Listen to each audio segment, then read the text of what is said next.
എത്രയോ പരിപാടികൾ വരാനിരിക്കുന്നു. ആദ്യം എല്ലാവരും ഞങ്ങളോടൊപ്പം നിൽക്കുക, സഹകരിക്കുക, എല്ലാവർക്കും പെർഫോം ചെയ്യാനുള്ള നമ്മൾ വഴിമാറി കൊടുക്കുന്നത് മുണ്ടക്കയിലെ ചൂരൽമലയിലെ തീർച്ചയായും സ്കൂൾ കുട്ടികൾക്ക് വേണ്ടിയാണ്. അപ്പോൾ ആ സ്റ്റോറിയിലേക്ക് പോയ ശേഷം നമുക്ക് തിരിച്ചു വരാം. ഓക്കെ. വഞ്ചിപ്പാട്ട് വേദിയിൽ ദുരന്ത ഭൂമിയിൽ നിന്നും വന്ന ഒരു പറ്റം കുട്ടികളുണ്ട്. Wayanad Vellarmala vocational higher secondary സ്കൂളിലെ കുട്ടികളാണ് വഞ്ചിപ്പാട്ടുമായി ഇവിടെ എത്തിയത്. നമുക്കറിയാം, അവർ സ്കൂൾ പോലും മണ്ണടിഞ്ഞു പോയി. എന്നിട്ടും അവർ കലാകേരളത്തിന് വഞ്ചിപ്പാട്ടിലൂടെ അവർ കരുത്ത് പകരുകയാണ്. നമുക്ക് ആ കുട്ടികളോട് തന്നെ ചോദിക്കാം. വെള്ളാർമല സ്കൂളിൽ നിന്നാണല്ലോ നിങ്ങൾ വരുന്നത്. നിങ്ങൾക്ക് ആ ദുരന്ത കാലത്തെ ഒന്ന് വളരെ പെട്ടെന്ന് ഓർക്കാമോ? ഓർക്കാൻ കഴിയും. അത്രയേറെ സങ്കടം തന്നിട്ടായിരുന്നു ദുരിതം ഉണ്ടായത്.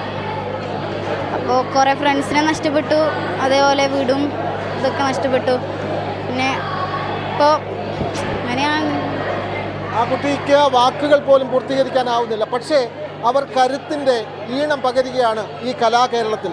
നമ്മൾക്ക് ആ സ്കൂളിലെ കുട്ടികളുടെ വഞ്ചിപ്പാട്ടിലേക്ക് തന്നെ പോകാം. കുട്ടനാടൻ ശൈലിയിലാണ് അവർ ഇവിടെ വഞ്ചിപ്പാട്ട് അവതരിപ്പിച്ചത്. പാടാം.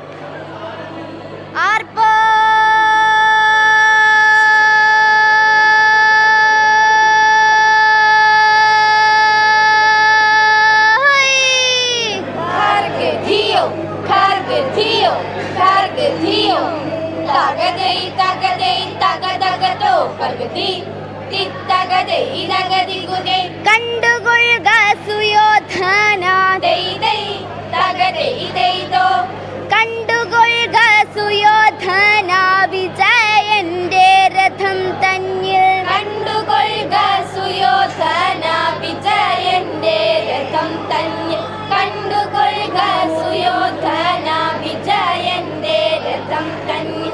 തകതൈ തകതൈ തക തകതോ കർഗതി തകതൈ തകതി കുതേ. ഈ വെള്ളാർമല സ്കൂളിൽ നിന്നും ഈ കുട്ടികളെ കൊണ്ടുവന്നത് ഉണ്ണികൃഷ്ണൻ മാഷാണ്. ആ മാഷിനോട് തന്നെ നമുക്ക് ചോദിക്കാം. ഈ കുട്ടികൾ എന്തായാലും ആ ദുരന്തങ്ങളെല്ലാം മറന്ന് അവർ പുതുജീവിതത്തിലേക്ക് വരികയാണല്ലോ. അവരെ ഈ കലോത്സവത്തിലേക്ക് എത്തിക്കുകയും ചെയ്തു. പറയാമോ അതേപ്പറ്റി? അതെന്ന് പറഞ്ഞാൽ ഇവരെല്ലാവരും തന്നെ പ്രളയബാധിതരാണ്. അപ്പോൾ ഇവർക്ക് മാനസികമായിട്ടൊരു പരിവർത്തനം ഉണ്ടാക്കുക എന്നുള്ളതാണ് കലയിലൂടെയാണ് അതിന് ഏറ്റവും നല്ല മരുന്ന്. അപ്പോൾ ഇവരൊക്കെ വീടെല്ലാം നഷ്ടപ്പെട്ട കുട്ടികളാണ്. അപ്പോൾ ഇവരുടെ ആ വിഷമം മാറ്റാൻ ഏറ്റവും ഉചിതം എന്ന് പറയുന്നത് കലാപ്രവർത്തനമാണ്.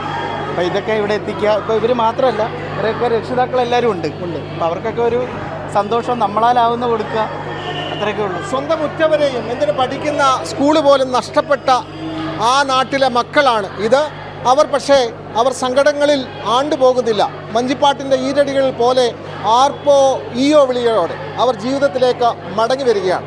ക്യാമറമാൻ രജിത് മണിമംഗലിനൊപ്പം MK വിനോദ്, ജനം,